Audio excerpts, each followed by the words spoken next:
Hi, I'm Paul Arthur. This is Bridge City News. Here are some of the top stories we've been following today.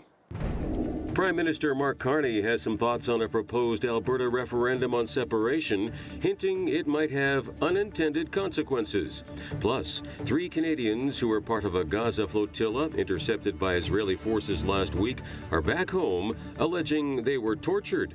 And the Tim Hortons Smile Cookie campaign raises more than $75,000 to help local organizations. We'll tell you who is benefiting. Your nation. Your province. Your southern Alberta. From the heart of Lethbridge, it's Bridge City News. Thanks for joining us. Prime Minister Mark Carney spoke out for the first time Monday about Alberta's planned referendum on separation. Premier Danielle Smith announced last Thursday she'll put a question to voters this fall, asking whether Alberta should remain in Canada or begin the legal process towards separation. Carney was asked about the separation question while touring a residential construction site in the Ottawa suburb of Orleans. This is an observation from experience. In these separation issues, it is often advanced that vote for this and it's a free option. Vote for this and we will strengthen our hand in a future negotiation. That is a very dangerous bluff. That is a very dangerous bluff. I saw firsthand what happened in the United Kingdom when the view was vote for this, it'll be soft, and then we'll negotiate, etc. And they ended up, and they're still 10 years later trying to undo what people didn't think they were voting for, but what they ended up having. Carney went on to say that this is not something Albertans voted for. He says a referendum question wasn't part of the United Conservative Party's election platform and that there was no mention of it during the last provincial campaign. The annual Western Premiers Conference began today in Kananaskis, Alberta. Leaders of BC, Alberta, Saskatchewan, Manitoba, the Northwest Territories, Nunavut, and the Yukon are discussing business and their neighboring relationships during the 2-day conference. Premier David Eby has remarked about the irony of meeting with Canadian leadership in a province where the Premier, in his words, appears to be setting the table to leave the country. Meanwhile, over the weekend, an effort to stop Alberta from leaving Canada was launched in Edmonton. Alberta's former Deputy Premier Thomas Lukaszuk says the Forever Canadian campaign will see him and hundreds of volunteers in a unity bus traveling the province to encourage Albertans to vote for staying in Canada in the October referendum.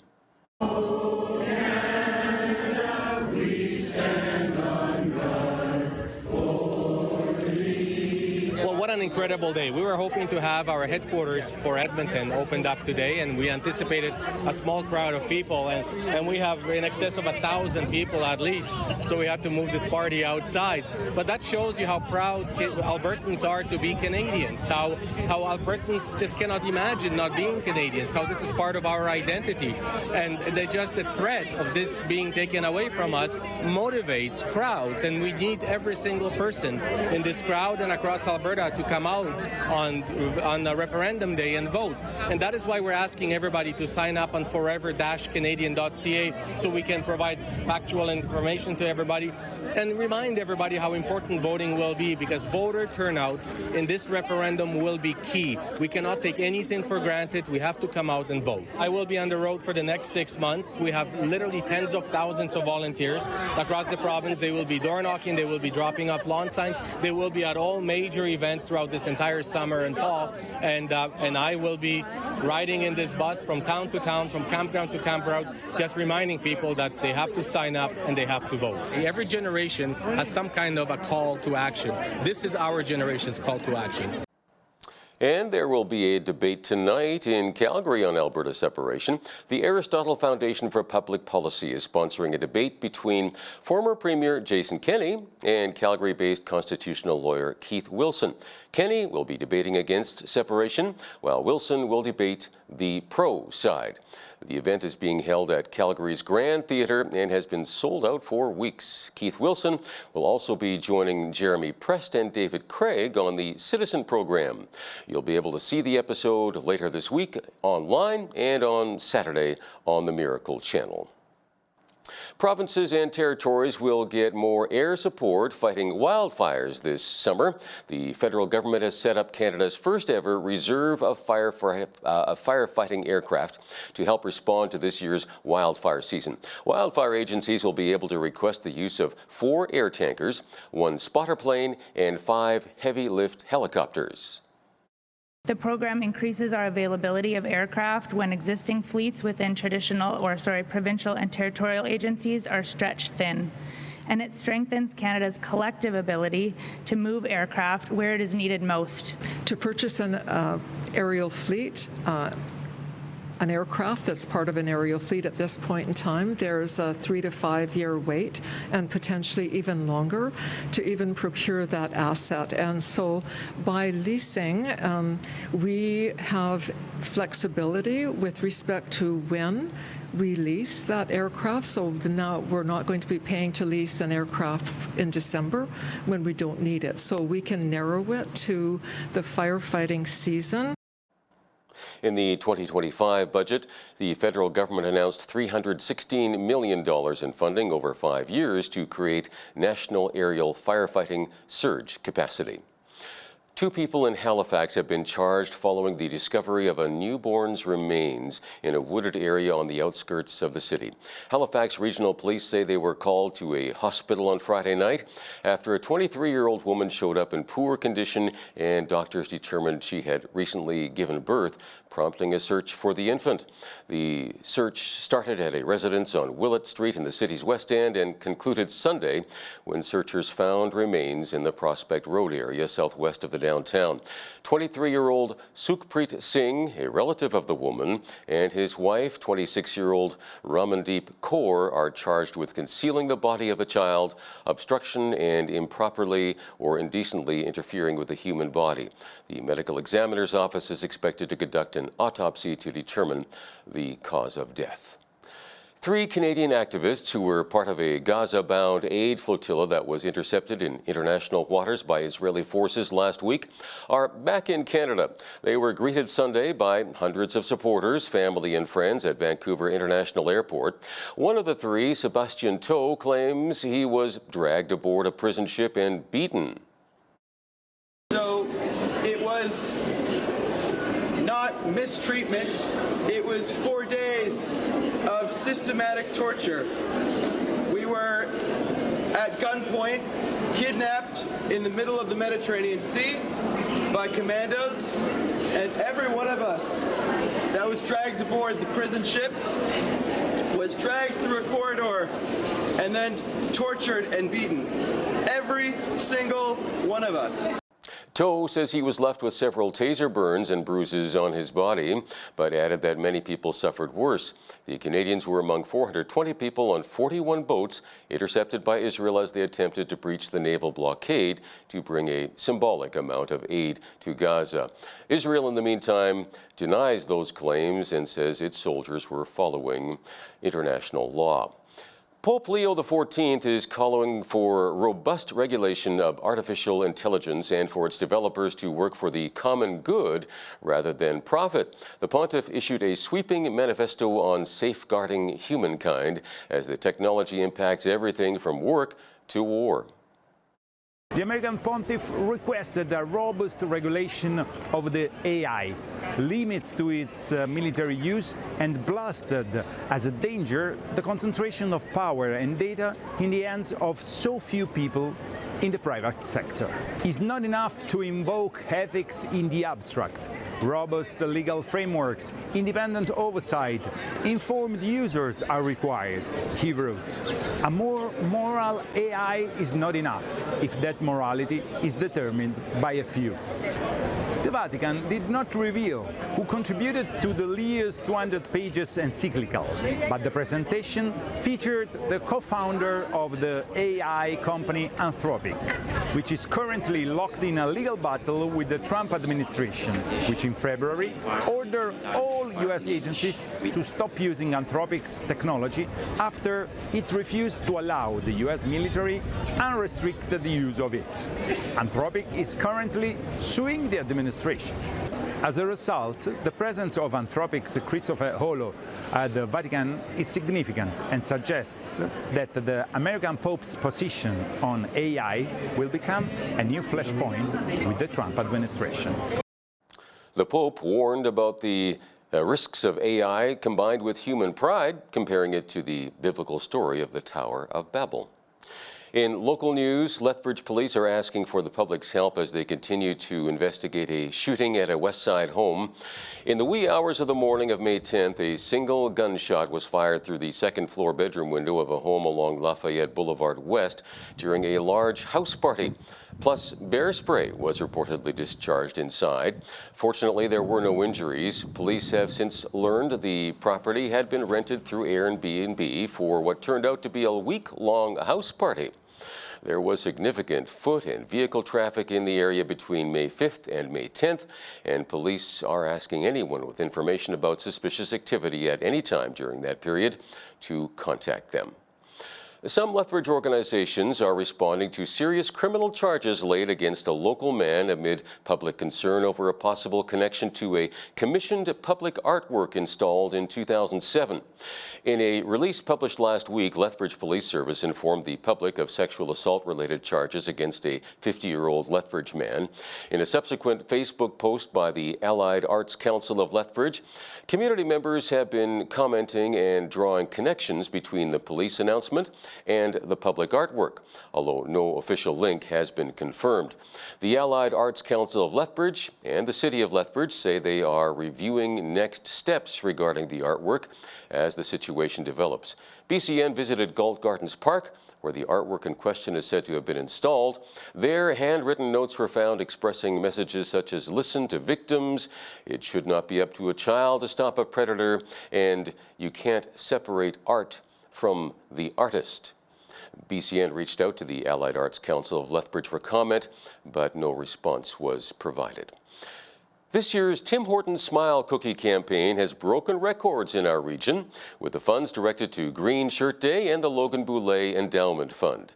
The 15 Tim Hortons restaurants in Lethbridge were able to raise almost $76,000 during the Smile Cookie Week, which took place in late April and early May. Proceeds will help promote organ donation across Canada. Other beneficiaries include Kids Sport Lethbridge and Tabor and the Chinook Regional Hospital Foundation.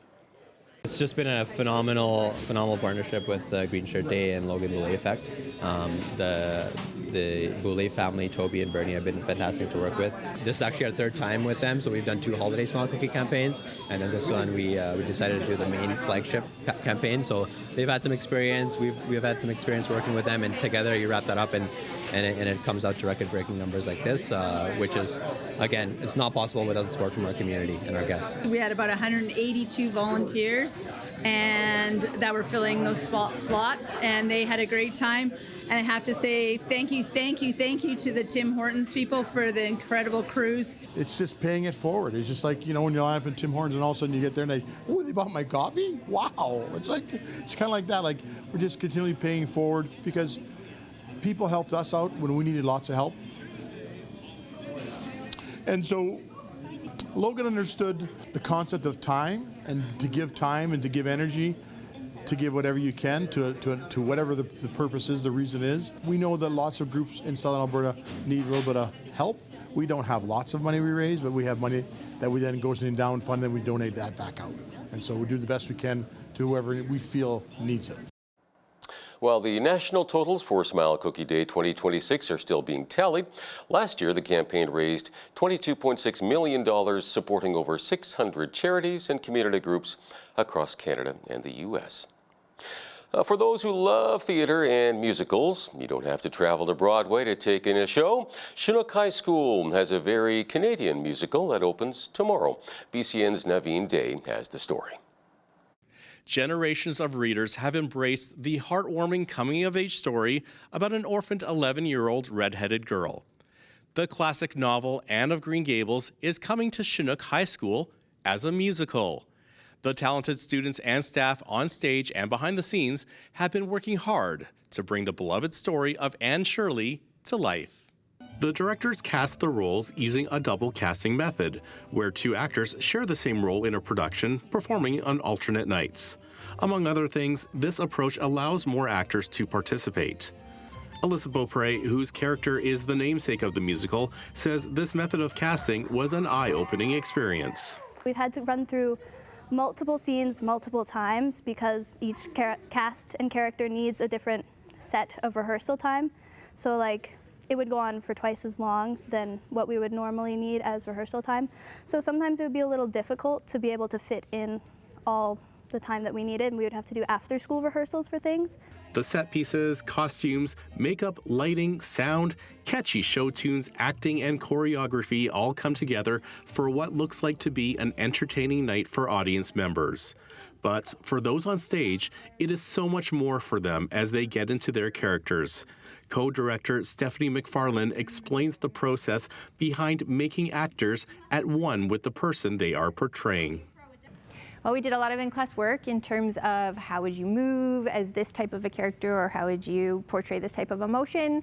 And then once we assigned characters to students, we had them fill out a fairly in-depth character analysis sheet, and we asked them to go so far as to even label their character with a color or an animal, and to really try to get them to approach their characters from multiple angles. Performances run May 26th to 30th at 7 p.m. with a special 1 p.m. matinee on the 30th. Tickets can be purchased in advance through the school, online, or at the door. For Bridge City News, I'm Naveen Day. A major piece of Western Canada's grain handling landscape is changing hands to satisfy federal regulators. Hersch & Heimbecker has signed a consent agreement with the Competition Bureau, requiring the company to divest its newly acquired Grains Connect elevator in Reeford, Saskatchewan. The Bureau claimed the $150 million deal would significantly reduce competition for local wheat farmers. However, P&H is making it clear they don't agree with the watchdog's math at all. The company stated that the sale is purely a pragmatic business decision to avoid prolonged regulatory delays, not at all an admission of market harm. P&H pointed directly to a 2022 precedent in Virden, Manitoba, where the Competition Tribunal rejected the Bureau's narrow market definitions. While P&H maintains that local farmers will have plenty of marketing options, the Reeford facility must now be sold to an approved buyer, adding a new competitive wild card to the West Central Saskatchewan Harvest Playbook. For Bridge City News, I'm Sean Haney with RealAgriculture.com. Last fall in Alberta, a major strike by more than 16,000 nursing care staff was averted after a tentative agreement was reached. Now in Nova Scotia, about 3,500 long-term care workers have been on strike for the last 6 weeks, and their union is seeking to gain a good deal with the provincial government, but as of yet, no bargain has been reached. The issue is pay. There's no question about that. That is what the current offer on the table is all about, and there are some benefits that are talked about, but there's no question that the people who work in this sector, many of them make very low wages, and they want that change, and that's the issue, and that's what they're holding out for. Keep in mind that these workers have been without a contract for a number of years now, so this has dragged on for quite a long time. I suspect that the two sides will get back together next week, maybe as early as Monday or Tuesday, but we'll have to wait and see.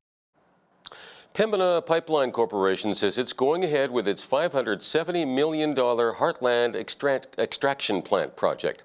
The 750 million cubic feet per day straddle plant will extract natural gas liquids under Pembina's extraction rights on the Yellowhead pipeline. It is expected to enter service in late 2029. The Calgary-based company has also signed a long-term agreement at the Heartland project to supply Dow with ethane beginning in late 2029, scaling to 22,500 barrels per day by the end of 2030. And now, here's a look at today's markets. The TSX was up 359 points on the day to 34,831. The Dow was up 294 to 50,580. The S&P 500 was up 27 to 7473. And the Nasdaq was up 50 points to finish at 26,344. West Texas Intermediate oil was down $6.29 to $9.32 US per barrel. Natural gas was up a cent to $2.92 US. Gold was up $52.57 to $45.6932 US an ounce, and silver was up $2.73 to $78.08 US an ounce. Feed wheat is at $8.79 per bushel. Barley is at $7.03. Canola is at $16.78, and corn is at $7.75 per bushel. Live cattle June contract was up 15 cents to $249.30. Feeder cattle August contract was down $6.68 to $349.85. Lean hogs June contract was up 63 cents to $95.75. And the Canadian dollar was even over the past 24 hours at $72.50 US.